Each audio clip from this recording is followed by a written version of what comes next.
আয়না ঘর। প্রতিরক্ষা গোয়েন্দা মহাপরিদপ্তর বা ডিজিএফআই এবং র্যাব নিয়ন্ত্রিত গোপন বন্দিশালা।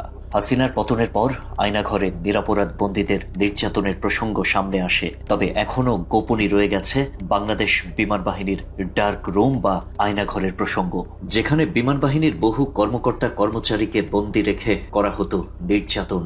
বিমান বাহিনীর টর্চার রুম ফেরত কয়েকজন 15 মিনিটসকে জানিয়েছে সেই গোপন তথ্য।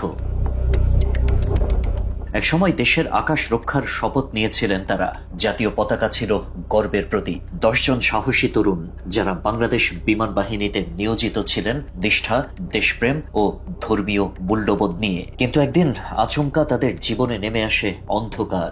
দান করার মতো একটি নিরীহ মানবিক কাজের জন্য জঙ্গিবাদের তকমা পান তারা। 2021 সালের 19 অক্টোবর আমাকে আমার রুম থেকে, আমার রুমমেটদের সামনে থেকে দুইজন আমাকে এই গাড়িতে করে, জিপে করে আমাকে নিয়ে যায় বাংলাদেশ বিমান বাহিনী ঘাঁটির অভ্যন্তরীণ যে টর্চার সেল, যেটাকে তারা ডার্ক রুম হিসেবে অভিহিত করে, ওই ডার্ক রুম, যেটাকে আমরা আয়নাঘর বলতে পারি। তো 2021 সালের 18 অক্টোবর আমি একদিন অফিস চলাকালীন অবস্থায় বাংলাদেশ বিমান বাহিনীর অভ্যন্তরীণ গোয়েন্দা সংস্থা 1 নম্বর ফিল্ড ইউনিট হতে সার্জেন্ট ফজলে রাব্বি নামে একজন আসে। আমাকে বলে যে আমাদের সাথে যেতে হবে, আপনার সাথে কিছু জিজ্ঞাসাবাদ আছে। তো এরপরে আমার অফিস থেকে নিয়ে আসে এবং আমার রুমে নিয়ে যাওয়া হয়। এই 2021 সালের 30 নভেম্বর অফিস চলাকালীন সময়ে কাজ করার অবস্থায় আমাকে সিএন্ড অফিসার হাফিজ, সার্জেন্ট এনাম, সার্জেন্ট সুমন, এই 3 জন ব্যক্তি আমার অফিসে আসে এবং আমার সহকর্মীদের সামনে থেকেই আমাকে বলে যে এনাম, আপনাকে কিছু সময়ের জন্য আমাদের সঙ্গে একটু যেতে হবে। পরে সহকর্মীদের কিছু করার ছিল না, আমাকে যেতে বাধ্য হয়েছি আর কি। তো তাদের গাড়িতে করে আমাকে নিয়ে যায়। তৎকালীন বিমান বাহিনী প্রধান ইসলাম বিদ্বেষী শেখ আব্দুল হান্নানের নির্দেশে আমাকে সহ আমার আরও 9 সহকর্মীকে ডিজিএফআই অর্থাৎ আয়নাঘরে প্রেরণ করে। 2021 সাল শুরু হয় বিভীষিকা, আর এই বিভীষিকার সূচনা হয় একটি দান করার মধ্য দিয়ে। ইসলামিক স্কলার মুফতি জুবায়ের আহমেদ পরিচালিত একটি দাওয়া প্রতিষ্ঠানে দান করেছিল এই 10 জন। সেই অপরাধে বিমান বাহিনীর অভ্যন্তরীণ গোয়েন্দা ইউনিট একে একে গুম করে তাদের, কোনো ওয়ারেন্ট, নোটিশ কিংবা আইনি প্রক্রিয়া ছাড়াই। নিয়ে যাওয়ার পর আমি বুঝতে পারি আমার বিপক্ষে অভিযোগ হচ্ছে আমি মুফতি জুবায়ের আহমেদ সাহেবের মাদ্রাসায় গিয়েছিলাম। মুফতি জুবায়ের আহমেদের সাহেবের মাদ্রাসায় আমি কিছু টাকা আর্থিক দান করেছিলাম এবং ওনার সাথে একটা সম্পর্ক আছে। ওনাকে আসলে কিছু আর্থিক সহায়তা করা হয়েছিল, মানে আমি এবং আমার কয়েকজন বন্ধু মিলে, যে ওনার মাদ্রাসা ইসলামী দাওয়া ইনস্টিটিউট, যার মাধ্যমে উনি নন মুসলিমদের ভেতরে দাওয়াতি কাজ করা, অথবা যারা আর্থিকভাবে দুর্বল, ইসলাম পালন করতে অনেকটা কষ্ট হচ্ছে, ইসলামের পথে আসার পরে ইসলাম চাকরি চলে যাচ্ছে, তো সেক্ষেত্রে তারা চলতে পারতেছে না, তাদেরকে একটা আর্থিক স্বাবলম্বী করে দেওয়ার জন্য উনি একটা করতেন, ফান্ডিং নিতেন সবার কাছ থেকে। ওই হিসেবে আমরাও সেখানে ফান্ডিং করা। আসলে আমার ঘাড়ে হাত দিয়ে বলতেছে যে মুফতি জুবায়ের আমাকে চিনিস নাকি? বললাম হ্যাঁ চিনি। তো ওনার ওখানে গেছি, যে হ্যাঁ গেছি। তো আমাকে বললো ঠিক আছে, তোরা নিয়ে যেতে হবে আমাদের কাছে। মুফতি জুবায়েরের প্রতিষ্ঠান ইসলামী দাওয়া ইনস্টিটিউটে কিছু টাকা আমি দান করেছিলাম। এই টাকা দান কেন করেছি, এই জন্য আমাকে বিমান বাহিনীর ফিল্ড ইউনিট এসে উঠায় নিয়ে যায়। দান করার পাশাপাশি ধর্মীয় অনুশাসন মেনে জীবনযাপন, দাড়ি রাখা, বিমান বাহিনীর বিকেলের পিটিতে হাফ প্যান্ট পরতে আপত্তি জানানো, নিয়মিত নামাজ আদায় করাই ওই 10 সৈনিকের উপর নজর পড়ে বিমান বাহিনীর ঊর্ধ্বতন মহলের। আর তারই প্রেক্ষিতে তৎকালীন বিমান বাহিনী প্রধান, ভারত এবং হাসিনার এজেন্ট শেখ আব্দুল হান্নানের নির্দেশে গুম করা হয় 10 তরুণ সৈনিককে। গুম করে প্রথমে বিমান বাহিনীর আয়নাঘরে অমানবিক নির্যাতন করা হয় তাদের। এরপর ডিজিএফআই নিয়ন্ত্রিত আয়নাঘরে স্থানান্তর করে মাসের পর মাস নির্যাতন করা হয় 10 সৈনিককে। আমাদেরকে এই ইলেকট্রিক চেয়ারে আমাকে 4টা দিন বসানো হয়। আমাকে হাত ঝুলিয়ে, শুধুমাত্র টোয়ের উপরে, পায়ের টোয়ের উপর আমাকে ঝুলিয়ে তারা অনবরত সামনের থেকে একজন, পিছন থেকে একজন পিটাতে থাকে এবং আমাকে এই নির্গুম রাত কাটানো, একটা লাইট 24 ঘন্টা আমার চোখের সামনে ঝুলানো থাকতো। গুম করে বাংলাদেশ বিমান বাহিনী ঘাঁটি বঙ্গবন্ধুতে অবস্থিত গোপন টর্চার সেল আমাকে নিয়ে যায় এবং সেখানে আমার আরও 9 জন সহকর্মী অবস্থান ছিল। আমাদের টোটাল 10 জনকে শারীরিক ও মানসিকভাবে প্রচুর নির্যাতন করে যেন আমরা তাদের মন মতো স্টেটমেন্ট এবং জবানবন্দি দিতে বাধ্য হই। ডিজিএফআই আয়নাঘরে আনুমানিক 30 থেকে 35 দিন আমাদেরকে রাখা হয় এবং প্রচণ্ড ধরনের নির্যাতন, মারধর, অকথ্য ভাষায় গালিগালাজ। গুম হওয়া 10 সৈনিকের একজন জাকির, যার প্রসঙ্গ উঠে আসে ইউপিডিএফ সংগঠক মাইকেল চাকমার বক্তব্যেও। আয়নাঘরে বন্দী থাকা দিনগুলোর ভয়াবহতা নিয়ে একটি বেসরকারি টেলিভিশনকে দেয়া সাক্ষাৎকারে জাকিরের প্রসঙ্গ টেনে আনেন মাইকেল চাকমা। ওদের কনভারসেশনটা আমি শুনতাম, আমি জাকির জাকির বলতো ওই লোকটা, তো বলছে ও তখন চিনতে পারছি হ্যাঁ সেটার লোক। তো জাকির একদিন তাকে বললো আমাদেরকে এখান থেকে ছাড়লেও কোর্ট মার্শাল হবে। ভুক্তভোগীরা জানান, গুমের পর বিমান বাহিনীর পক্ষ থেকে তাদের পরিবারকে জানানো হয় বিশেষ ট্রেনিংয়ে আছে তারা, তাই দেখা করা বা যোগাযোগ নিষিদ্ধ। অথচ তখন তারা আয়নাঘরে বন্দী হয়ে মারাত্মক নির্যাতনের মধ্যে ছিলেন। এ সময় সাজানো স্বীকারোক্তি না দিলে ক্রসফায়ারের হুমকি দেয়া হয় তাদের। পরে জীবন বাঁচাতে মিথ্যা স্বীকারোক্তিতে সই করতে বাধ্য হন তারা। সেই স্বীকারোক্তিকে ভিত্তি করে তাদের উপর নামানো হয় একতরফা বিচারের খাড়া, যার নাম ডিস্ট্রিক্ট কোর্ট মার্শাল। একসাথে দুইজন পিটাইতো একসাথে তাদের স্বীকারোক্তি দেওয়ার জন্য যে আমরা মুফতি জুবায়ের আহমেদের সাথে যৌক্তিক কার্যক্রমে সহযোগিতা করছি। এই বিষয়ে ক্রসফায়ার দেওয়ার ভয় দেখাইতো, বলতো যে তোরা কখনোই বের হইতে পারবি না স্বীকারোক্তি না দেওয়া পর্যন্ত। মায়ের দোষ সহ্য করে বাধ্য হয়ে পরবর্তীতে আসলে ওনাদের মন মতো যা চায় ওনারা জানতে সেগুলোই লিখে দিয়ে স্টেটমেন্ট দিয়ে এখান থেকে রেহাই পাই। তারা যেমনটা স্বীকারোক্তি চায়, বিমান বাহিনীর প্রধান যেমনটা স্বীকারোক্তি চায় তেমনটা স্বীকারোক্তি দিয়ে দেয়, অন্যথায় আজীবন এখানে গুম থাকতে হবে অথবা চিরতরে দুনিয়া থেকে হারিয়ে যেতে হবে। এগুলোর পরে আমরা ভীত হয়ে পড়ি এবং আমরা ওদের সাজানো স্বীকারোক্তিতে আমরা স্বীকারোক্তি দিতে বাধ্য হই। ডিস্ট্রিক্ট কোর্ট মার্শালের মাধ্যমে চাকরিচ্যুত করে 10 সৈনিকের মধ্যে 8 জনকে দেয়া হয় 2 বছরের কারাদণ্ড, বাকি 2 জনকে 1 বছর করে সাজা দেয়া হয়। বিমান সৈনিকদের দাবি, যারা তাদেরকে গুম ও নির্যাতন করেছিলেন সেই wing commander Arafat, squadron leader Mashfiq, তারাই পরবর্তীতে কোর্ট মার্শালে তাদের বিপক্ষে আইনজীবীর ভূমিকায় ছিলেন এবং 10 সৈনিকের পক্ষের আইনজীবীও নিয়োগ দিয়েছিলেন ওই কর্মকর্তারাই, যারা কার্যত কোনো ভূমিকাই পালন করেনি আসামিদের পক্ষে। শুধুমাত্র বাদী পক্ষের আইনজীবীদের বক্তব্য শুনেই সাজা দেয়া হয় 10 জনকে। কোর্ট মার্শালে আসলে একটা হাস্যকর বিষয় হলো, যারা আমাদের স্কোয়াড্রন লিডার মুশফিক এবং উইং কমান্ডার আরাফাত, ওনারা আমাদের তদন্তের যে অফিসার ছিল, ওনারাই তদন্তের অফিসার এবং ওনারাই আমাদের কোর্ট মার্শালে আমাদের প্রতিপক্ষ উকিল। উইং কমান্ডার মুশফিক এবং আমাদের এই কোর্ট মার্শালের প্রেসিডেন্ট ছিল গ্রুপ ক্যাপ্টেন সাজ্জাদ। ওনারা দুইজনই শুধুমাত্র প্রতিপক্ষ উকিলের কথা শুনেই ওনারা একতরফা রায় দিয়ে দেয়। আমাদের চোখের সামনে আমরা দেখছি একজন জাজ সে কোর্ট চলাকালীন সময় ঘুমাইতেছে।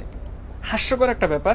কোর্ট মার্শাল ট্রায়ালে আমাকে চাকরি থেকে বরখাস্ত এবং 2 বছরের বিনাশ্রম কারাদণ্ডিত করে এবং 24শে মার্চ 2022 সালে আমাকে কেরানীগঞ্জ কেন্দ্রীয় জেলে পাঠায়। সেখান থেকে 2 দিন পরেই 27শে মার্চ 2022 সালে আমাকে কাশিমপুর হাই সিকিউরিটিতে পাঠায়। কোর্ট মার্শালে আমার বিরুদ্ধে সাজা দেওয়া হয় 2 বছরের সশ্রম কারাদণ্ড এবং চাকরি হতে বহিষ্কার করা হয়। সাজানো মামলায় কারাভোগ শেষে 2023 সালে মুক্ত হলেও সমাজে তাদের নতুন পরিচয় জঙ্গি, চাকরিচ্যুত আসামি। চাকরি অবস্থায় ধর্ম পালন করায় এমন বদনাম জুটেছে তাদের কপালে। মুক্তির পর অর্থনৈতিক অবস্থাও ভেঙে পড়ে তাদের। যে কয়েক বছর চাকরি করেছেন ওই সময়ে তাদের পাওনা ন্যায্য প্রভিডেন্ট ফান্ড এবং গুমের আগে জব্দ করা ব্যক্তিগত মালামাল ফেরত চাইলেও সাড়া পাচ্ছেন না তারা। বিমান বাহিনীর হেডকোয়ার্টারে বারবার ঘুরলেও কোনো সমাধান পাননি গুমের শিকার 10 সৈনিক। আমি যে চলে গেছি, আমি কি বড় লোকের সন্তান নাকি? আমি তো গরিবের সন্তান। আর আমার তো কিছুই নাই। 12টা বছর চাকরি করছি, এর মধ্যে কি পাইছি? আমার ডিএসপিতে যে টাকাটা ছিল, আমার পাক্কা 7 মাস ঘোরা লাগছে এর পিছনে। এই ঘটনার পর আমি শারীরিক, মানসিক, অর্থনৈতিক, সামাজিকভাবে খুবই ভেঙে পড়ি এবং আমি বর্তমানে খুবই আর্থিক, সামাজিক, মানসিকভাবে ভেঙে পড়ি। আমাদের প্রভিডেন্ট ফান্ডের টাকা ও আমাদের জিনিসপত্র মালামাল ফেরত চাই। তারা বিভিন্ন অজুহাতে নানান টালবাহানা করে আমাদের জিনিসপত্র ফেরত দেয়নি এবং এখনও আমাদেরকে তারা ঘুরাচ্ছে। চাকরি হারিয়ে নিঃস্ব অবস্থায় তারা আজকে পেরেশানিতে তাদের কষ্টের টাকাগুলো তারা ফিরে পাচ্ছে না। আজকে 11টা মাস আমরা ঘুরতেছি, আমাদেরকে এখনও আমাদের টাকা, আমাদের আইটেমগুলো বাংলাদেশ বিমান বাহিনী ফেরত দেয়নি। ভুক্তভোগীরা জাতীয় গুম কমিশন ও আন্তর্জাতিক অপরাধ ট্রাইব্যুনালে অভিযোগ জমা দিয়েছেন। এ অবস্থায় সংশ্লিষ্টদের প্রতি বিনা শর্তে চাকরিতে পুনর্বহাল, 5 মাস গুম ও 2 বছরের কারাভোগের ক্ষতিপূরণ, সাবেক বিমান বাহিনী প্রধান শেখ আব্দুল হান্নান সহ দোষীদের বিচার, বিমান বাহিনীর আয়নাঘরের টর্চার সেলগুলো জাতির সামনে উন্মুক্তকরণ এবং চিকিৎসা, নিরাপত্তা ও পুনর্বাসনের দাবি জানিয়েছেন ভুক্তভোগীরা। চাকরিতে পুনর্বহাল সহ আমাদের যে ক্ষতিপূরণ, সেই ক্ষতিপূরণ আমরা দাবি করতেছি এবং আমাদেরকে যাতে চাকরিতে পুনর্বহাল করা হোক, এটা হচ্ছে আমাদের দাবি আর কি। এখানে পাঠাইছে বিমান বাহিনী প্রধান, তৎকালীন বিমান বাহিনী প্রধান ছিল শেখ আব্দুল হান্নান। আমি চাই তদন্ত সাপেক্ষে এই যে ফ্যাসিস্ট সরকারের এই দোসর, স্বৈরাচারের দোসর, ভারতীয় দালাল, এই দালালের বিচার হোক, দৃষ্টান্তমূলক শাস্তি হোক। পাশাপাশি আমার বিষয়টাকে পুনঃতদন্ত করে আমাকে ক্ষতিপূরণ সহ চাকরিতে পুনর্বহাল করা হোক। ডক্টর ইয়ানুস স্যারের কাছে আবেদন জানাচ্ছি, তিনি যেন আমাদের বিষয়টা নতুন করে অনুমোদন করে সুষ্ঠু বিচার এবং তদন্ত করেন এবং আমাদের চাকরি পুনর্বহাল সহ আমাদের গুম এবং আমাদের জেল জুলুমের যে ক্ষতিপূরণ, এই ক্ষতিপূরণের দাবি জানাচ্ছি।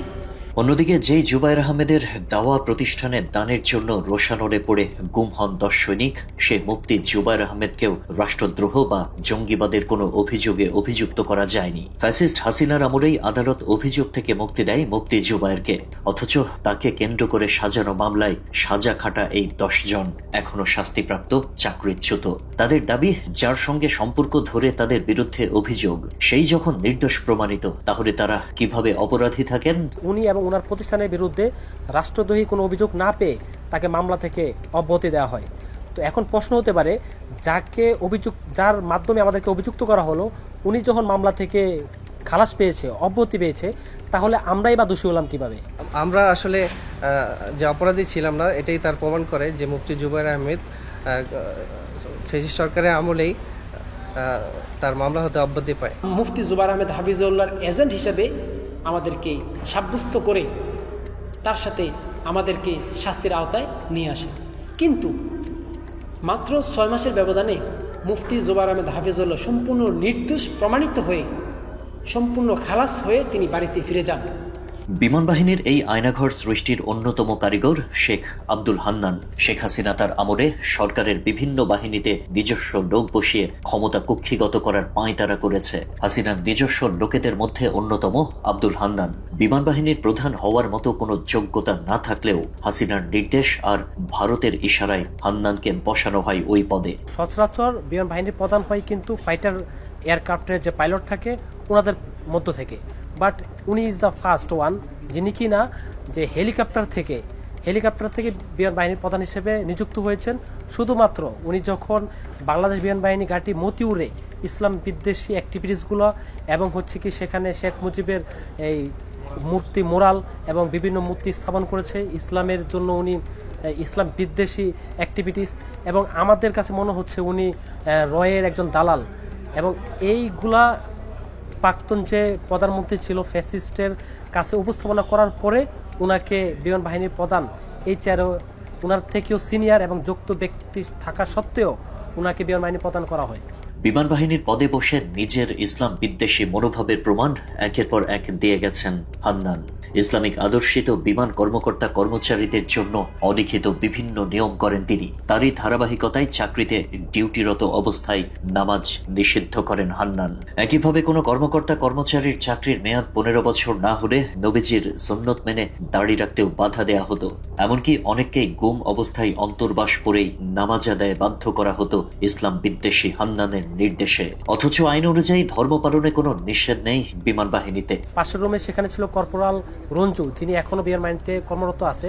ওনাকে অন্তর্বাস পরিয়ে হাত পা বেঁধে মুখে পানি থেরাপি দিচ্ছে এবং সারা রাত ওনাকে মারধর করতেছে। ওনাকে রাত 1টা 2টা পর্যন্ত প্রতিদিন খুব মারধর করা হতো এবং অন্তর্বাস পরিয়ে তাকে নামাজ পড়তে দেওয়া হতো অজু ছাড়া। এএফও রুলস হচ্ছে যে একটা ব্যক্তি চাইলেই দাঁড়িয়ে রাখতে পারবে তার এই অনুমতি সাপেক্ষে 4 ইঞ্চি পর্যন্ত, কিন্তু সে এটাকে বুড়ো আঙ্গুল দেখায়, এয়ারফোর্স রুলসকে সে বুড়ো আঙ্গুল দেখে অলিখিত একটা নিয়ম করে যে 15 বছর চাকরি যাদের হয়নি তাদেরকে আমি দাঁড়িয়ে রাখতেই দেবো না। এবং পরবর্তীতে সে নিয়ম করছে যে বয়স, ব্যক্তিগত বয়স 40 বছর হতে হবে এবং সার্ভিস ইয়ার অনেক সময় দেখা গেছে যে 40 বছর বয়স হওয়া, কেউ কারো বয়স 25 হয়ে যায়। একটা অঘোষিত নিয়ম ছিল অফিস চলাকালীন নামাজ পড়া যাবে না। এছাড়া হিন্দু ধর্মীয় উগ্রবাদী সংগঠন ইসকনের বহু কর্মী বিমান বাহিনীতে প্রকাশ্যে কার্যক্রম চালাতো হান্নানের ইশারায়।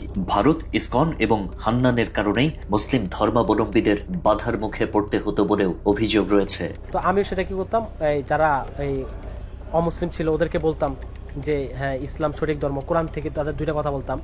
তো এটাই ছিল ওদের রোশানলে পড়ে গেছিলাম। যারা ইসকন ছিল তারা কি করতো, আমাকে আমার যে এন্টিভিলো ছিল সমীর, সে এসে আমাকে একদিন বলে যে জাকির ভাই আপনি কাইন্ডলি জুনিয়র সবাইকে দাওয়াত দিবেন, মুসলমান সমস্যা নাই, কিন্তু হিন্দুদের কাউকে দাওয়াত দেন না।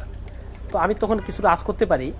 পরবর্তীতে ও বলার কিছুদিন পরে জুবাইর হুজুর, যিনি অমুসলিমদের দাওয়াত দেয়, উনি গ্রেপ্তার হয়, ঠিক আছে। এবং জুবাইর হুজুরের যে ছিল ওনাকে গ্রেপ্তার করে কালিম সিদ্দিকি, আমরা সবাই জানি ভারত থেকে ওনাকে গ্রেপ্তার করা হয়। এবং এই মোদি আসবে তখন, এরপর জুবাইর হুজুরকে গ্রেপ্তার করা হয়, পরবর্তীতে আমাদেরকে গ্রেপ্তার করা হয় এই রোশানলে। প্রকাশ্যে রুমে তারা মিটিং করে এবং তারা তাদের অনেক ফেসবুকের অনেক প্রোফাইল আছে, যারা অ্যাক্টিভ পারসন, তারা ফেসবুকে ইসকনের ছবি দিচ্ছে, করতেছে।